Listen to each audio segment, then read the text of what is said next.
باللہ من الشیطان اللعین الرجیم بسم اللہ الرحمن الرحیم الحمد للہ رب العالمین والصلاة والسلام علی محمد وآلہ الطاہرین۔ ناظرین محترم السلام علیکم۔ ماہ مبارک رمضان قریب ہے۔ ایک فتویٰ جو سوشل میڈیا پر بہت تیزی سے گشت کر رہا ہے اور لوگوں نے اس کو عنوان بھی بنا لیا ہے کہ اس سال فتویٰ آیا ہے کہ ماہ رمضان میں روزہ رکھنا واجب نہیں۔ پہلے بھی میں نے دوسری ویڈیو میں اشارہ کیا ہے کہ آیت اللہ سستانی کا فتویٰ کیا ہے، اور بطور اشارہ یہاں بھی بتاتا چلوں کہ ماہ رمضان کا روزہ جو آیت اللہ سستانی نے بیان دیا ہے وہ یہ بیان کرنا چاہتے ہیں کہ یہ ایک انفرادی تکلیف ہے، ایک انفرادی وظیفہ ہے۔ جو شخص خوف زدہ ہے واقعاً، مثال کے طور پر آپ کے ایریے میں، آپ کے سماج میں، آپ کی سوسائٹی میں، آپ کی بلڈنگ میں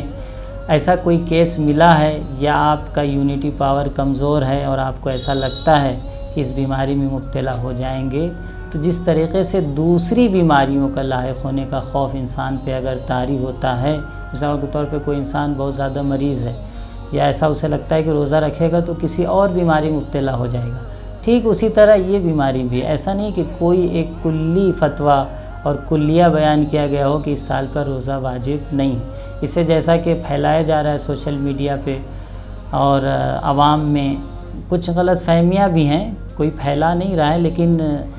جیسا کہ بیان کیا جا رہا ہے کہ اس سال فتویٰ یہ آیا ہے، تو ایسا کچھ نہیں ہے، بلکہ مقصد یہ بیان کرنا ہے کہ کوئی اگر واقعاً خوف زدہ ہے کہ ہاں اس کو یہ بیماری لاحق ہو سکتی ہے، اور اس کا یہ خوف ہو، وہم اور خیال نہ ہو، کیونکہ آج کل جو ایک ماحول بن چکا ہے کہ ہر انسان وہم و خیال کا شکار ہو رہا ہے، ڈر رہا ہے کہ ہمیں یہ بیماری ہو جائے گی۔ نہیں، واقعاً خوف ہو، جس خوف کو عاقل افراد کہیں کہ ہاں یہ خوف اس کا بجا ہے، بیجا خوف نہیں ہے، تو ان موارد میں اگر کوئی واقعاً ایسا تشخیص دیتا ہے تو اس پہ روزہ واجب نہیں، ورنہ ماہ رمضان کے روزے کی جو اہمیت ہے ہر انسان جانتا ہے، اور قرآن میں خاص طور پر اس کا ذکر ہوا ہے، اور ہمارے سماج میں جہاں پر نماز روزے کی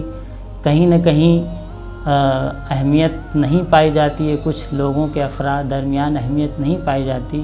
ان کے لیے یہ فتویٰ بیان کر کے کہ فتویٰ آیا ہے اور روزہ رکھنا واجب نہیں ہے، ایک طرح سے انہیں اور بڑھاوا دینا ہے کہ وہ اپنے روزے کو ترک کریں، جبکہ ایسا نہیں ہونا چاہیے۔ تو امید ہے کہ میرا یہ پیغام جو آیت اللہ سستانی کے بیان و فتوے کے حوالے سے ہے لوگوں تک پہنچے، اور لوگ اسے صحیح طور پر درک کرنے اور سمجھنے کی پوری کوشش کریں۔ السلام علیکم ورحمۃ اللہ وبرکاتہ۔